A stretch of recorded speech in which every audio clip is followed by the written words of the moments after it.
mengadakan pembahasan praktek baik. Itu udah kapan? Besok bisa ya lagi?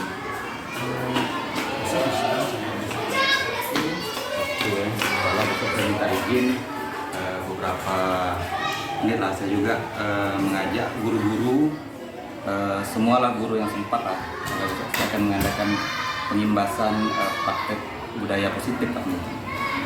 Besok kan ini kemarin kita komunitas belajar itu juga ada pertemuan, jadi sebelum pelaksanaan dan komunitas belajar itu bisa untuk digunakan untuk praktek budaya positif. Boleh nih Pak ya? Kasih Pak ya? Nanti kita atur lah besok setelah jam pelajaran anak-anak. Itu aja ya.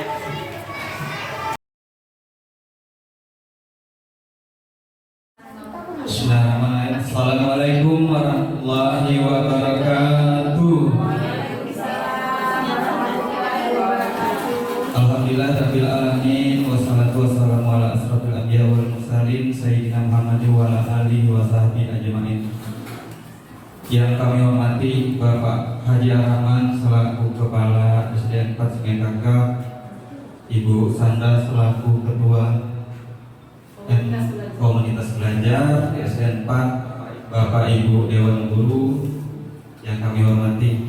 Alhamdulillah puji dan syukur kita panjatkan kehadiran Allah Subhanahu wa taala, karena berkat rahmat-Nya lah kita bisa bersama-sama dan cara di dalam kegiatan aksi nyata modul 1.4 forum berbagi aksi nyata dengan tema sosialisasi pemahaman dan aksi nyata budaya positif. Budaya positif Bapak Ibu, budaya terdiri dari dua bahasa, dua kata, budaya dan positif. Budaya itu adalah sebuah kebiasaan, positif itu adalah budaya kebiasaan yang baik. Bapak Ibu tahu kebiasaan-kebiasaan yang baik di sekolah kita, misalnya tentang kebersihan, tentang ramah tamah, ya. Ini sudah menjadi kebiasaan kita di sini, kesetiakawanan. Baik, di sini ada pertanyaan pemantik. Apakah Bapak Ibu setuju bila pemberian hukuman mendisiplinkan siswa? Setuju tak kira-kira Bapak Ibu? Setuju, ya. Ya, di sini kategori hukumannya banyak. Nanti akan ada yang namanya restitusi. Nah, itu ada memang kayak pembelajaran yang baru di guru penggerak, ada restitusi. Kemudian ada pemberian hadiah meningkatkan prestasi siswa. Setuju atau tidak itu? Setuju, ya. Kemudian guru harus mampu memberikan sosialisasi untuk meningkatkan siswa yang bermasalah. Ya, saya rasa semuanya sangat setuju ini ya. Kemudian guru berperan sebagai teman bagi siswa. Nah, ini di dalam modul 1.4 ini kami mempelajari tentang pemberian hukuman, kemudian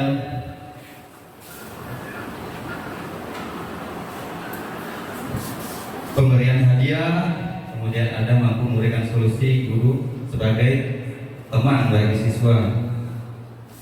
Kemudian budaya positif. Nah, ini tadi ya, ini terdiri dari budaya dan kebiasaan suatu tempat. Positif yaitu nilai-nilai baik.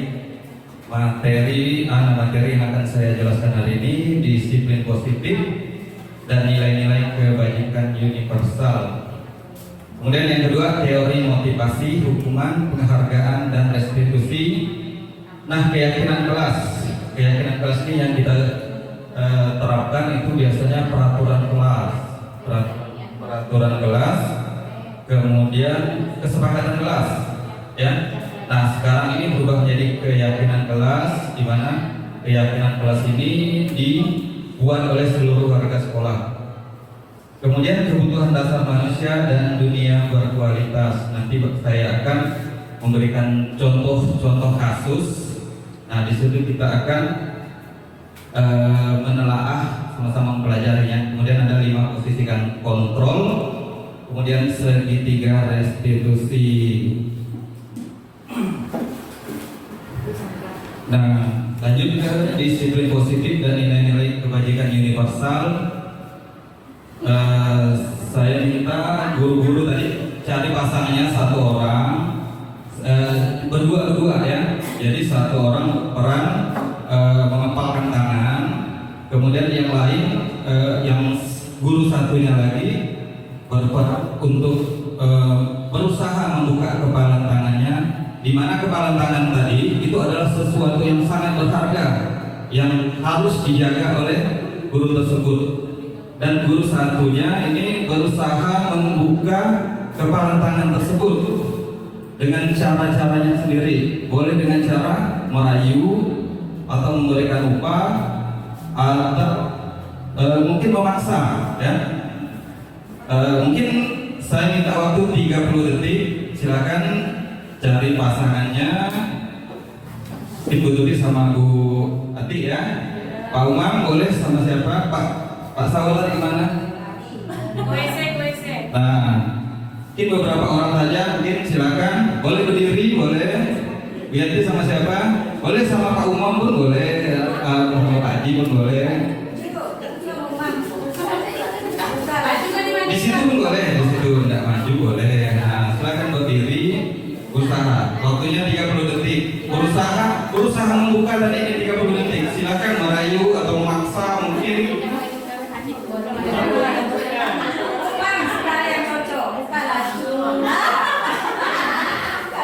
Baik, saya rasa 30 detik mungkin sudah tercapai ya niatnya, mungkin untuk membuka atau tidak dapat dia membuka kepala tangannya karena dia menganggap ini adalah sesuatu yang sangat berharga.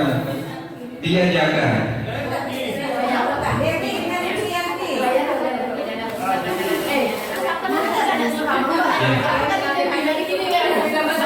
Cukup ya? Ya, saya mau minta pendapat yang menutup apa mengepalkan tangan. Siapa yang mau memberikan komentar? Bu Ati. Atau Ustaz ngepalkan?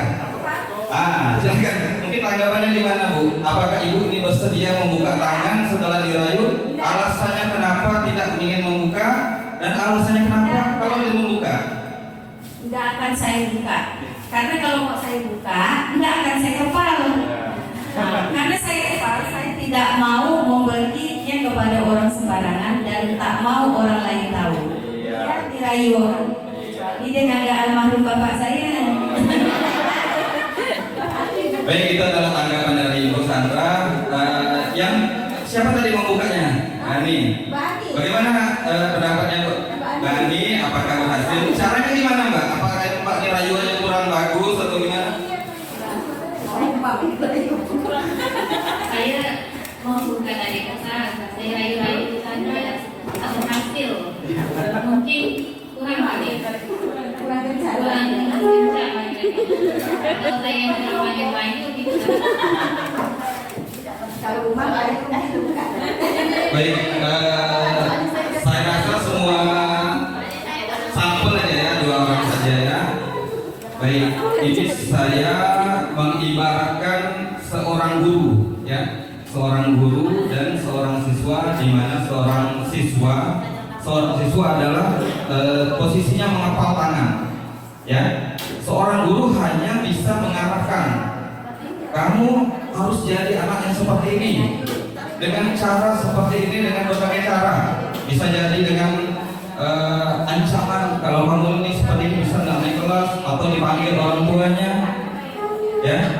Nah, yang mengambil peran penting ini adalah yang memegang kepalan tadi, siswa ya.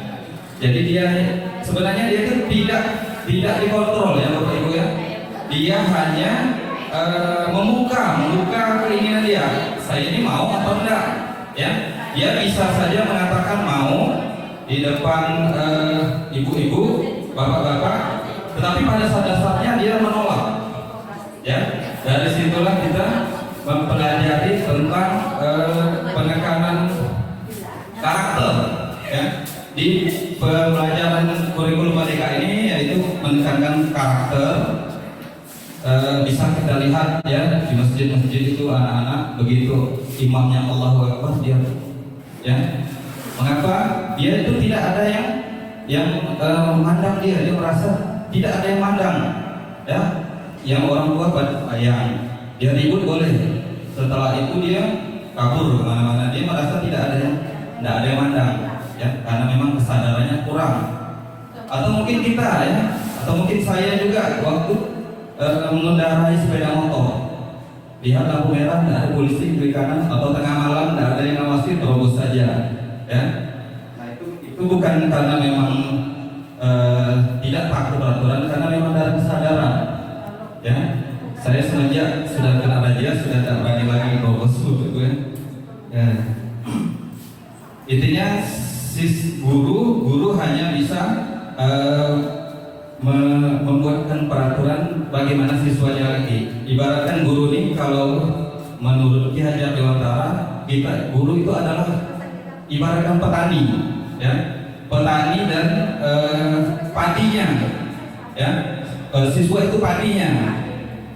Guru itu hanya bisa menjaga, membuat tumbuhan padi itu tumbuh subur dengan memberikan pupuk, menjaga dari hama-hama yang mengganggu. Tetapi seorang guru itu tidak bisa menjadikan padi ini jagung, ya. Begitu juga dengan siswa, dia hanya bisa membantu dengan memberikan pembelajaran yang ekstra, ya. Selebihnya itu kembali ke siswanya sendiri. Nah ini ya teori motivasi, hukuman, penghargaan, dan restitusi. Hukuman yaitu tindakan mendidik anak, mengenakan hukuman atau penghargaan. Bisa kita baca di depan. Jika anak-anak melakukan kesalahan, mereka akan diberikan hukuman sebagai cara agar kesalahan tidak dilakukan lagi. Sebaliknya, jika anak-anak melakukan hal yang benar, maka mereka akan diberikan penghargaan sesuai dengan bentuk apresiasi yang orang tua berikan. Namun sadarkah orang tua bahwa cara seperti ini sudah tidak dianggap lagi sesuai? Apa alasannya? Ya, mungkin kalau di dunia pendidikan itu hukuman itu sudah tidak sesuai lagi, ya. Karena kita ini menganggap hukuman itu adalah sesuatu yang spontan, ya. Kadang juga dihukum tidak nyambung, ya Bapak Ibu, ya. Misalnya dia terlambat, disuruh lari atau disuruh push up, apa hubungannya, ya? Nah ini kita akan saya akan menjelaskan nanti. Ada namanya konsekuensi, itu beda ya Bapak Ibu, ya. Hukuman, konsekuensi, dan restitusi itu beda, ya. Kalau hukuman itu sifatnya memang sesuatu harus terjadi dan menyakitkan, ya. Kalau restitusi itu hukuman itu tadi berikan contoh, ya. Kemudian konsekuensi itu misal itu agak nyambung lah Bapak Ibu, ya. Misalnya dia menumpahkan air, dia disuruh bersihkan, nah itu restitusi, itu konsekuensi. Nah kalau restitusi itu misalnya siswa terlambat 15 menit masuk. Nah kalau cara kita mengatasi dengan cara restitusi, dia harus istirahat, tempatnya istirahat, dia tidak boleh istirahat selama 15 menit. Nah itu adalah restitusi, ya.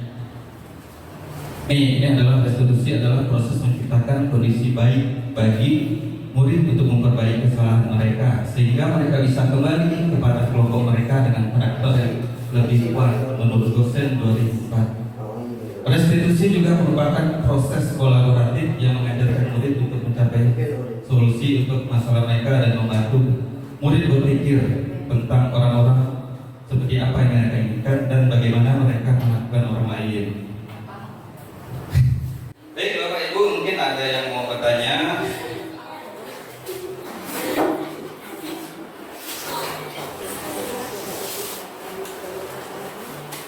Berarti di sekolah itu kan tidak boleh hukuman. Kalau saya baca dari situ, hukuman itu kan bersifat mengurung, mematikan karakter, kan? Pak Yasir, ya? Iya. Beda dengan restitusi. Jadi di sekolah Kalau sesuai dengan filosofi pendidikannya Ki Hajar Dewantoro, yang dipakai itu adalah restitusi, gitu kan? Nah, karena menghukum anak di sekolah itu kan tidak boleh, karena yang namanya hukuman itu bahasanya itu mematikan, mengurung karakter, inspirasi. Sedangkan tugas sekolah itu kan membina anak dalam proses. Dalam proses itu kan macam-macam, dia belajar, dia nakal, dia guru sebagai pembina, ya kan? 3 filsafat filosofi diajarkan, Iman Mangundarso, Inarso Sutuyodo, Tuduri Handayani. Cuma kadang-kadang Pak Yasir saya melesetkan tuh yang 3 tuh, yang di belakang. Kalau kau tidak bisa didorong, ditolakkan sekali. Nah itu. Yang belakang tuh guru sebagai pendorong. Kalau kau pengalaman, nggak usah didorong, tolakkan ya. Nah itulah ya. Jadi kalau dulu itu sebenarnya permainan bahasa ya kan, takut hukuman tuh. Kalau hukuman itu cenderung kepada fisik ya kan, tapi kalau restitusi itu kepada pembentukan karakter, dia boleh-boleh jalan tuh. Tapi kita perlu waktu nggak guru-guru untuk memahami itu, ya kan? Tapi alhamdulillah kita di sini kalau hukuman fisik tak ada Pak Jia, tak ada, kita menghindari.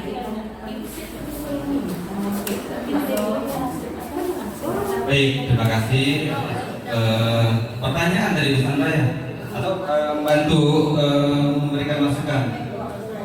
Iya, jadi menurut Bu Sandra ya, di sekolah kita nih memang pada dasarnya kita sudah menjalankan yang namanya kan restitusi, tidak dalam bentuk hukuman ya, karena kita tahu sekarang ini ada namanya Undang-Undang Perlindungan Anak ya. Jadi kita sangat hati-hati sekali dalam melakukan tindakan, jangan sampai kita menjadi bumerang untuk kita sendiri. Baik, ini ada sebuah kasus ya Bapak Ibu ya. Terima kasih Bu Sandra. Tadi ini ada kasus guru wali murid kelas 2A SD Berita Hati. Dia bingung menghadapi ulas siswa, satu murid di kelasnya Doni, beberapa anak di kelas 2A dan kepadanya ya, mengeluh Doni sering meminta bekal makan siang mereka dengan paksa. Jika Anda menghadapi situasi seperti di gambar, apa yang Anda lakukan? Menurut Anda kira-kira apa alasan Doni melakukan ini? Baik, ini ceritanya dia ini meminta bekal ya, makan siang. Nah di sini dalam upaya memahami kebutuhan dasar manusia, di sini ada namanya 5 kebutuhan dasar manusia. Ya, jadi anak itu mengambil makanan tadi bisa jadi dia ini untuk memenuhi 5 kebutuhan dasar tersebut. Ya, kebutuhan dasar tersebut adalah bertahan hidup. Ya, mungkin dia mengambil makanan tadi karena dia lapar, atau karena dia tidak diberikan, tidak cukup ya bekal yang dibawakan oleh orang tuanya, maka dia mengambil makanan dari temannya. Kemudian rasa kasih sayang dan rasa diterima, dan jika dia ditanya mengapa melakukan hal tersebut, dia menjawab dia itu pengen dekat sama yang diganggu, atau dia pengen dapat perhatian. Nah, berarti dia dalam hal tersebut memenuhi rasa dan kasih sayang yang diterima. Kemudian kebebasan, dia merasa senang melihat muka temannya yang kebingungan, ketakutan. Nah, berarti dia memenuhi kebutuhan tentang kebebasan. Kesenangan tadi, dia senang ya, mungkin dia dengan mengambil makanan tadi, dia dilaporkan ke gurunya, ya, dilaporkan ke gurunya, dia dipanggil orang tuanya, sehingga kebutuhan terpenuhnya. Kamu mau apa? Oh, ternyata dia pengen makanan yang lebih banyak atau makanan yang berbeda-beda. Tidak hanya itu saja. Nah, kemudian pada penguasaan, dia menganggap itu pada dapat menguasai ya. Baik Bapak Ibu, mungkin itu dari pemaparan dari saya. Lebih dan kurangnya saya mohon maaf. Billahi taufiq wal hidayah. Assalamualaikum warahmatullahi wabarakatuh.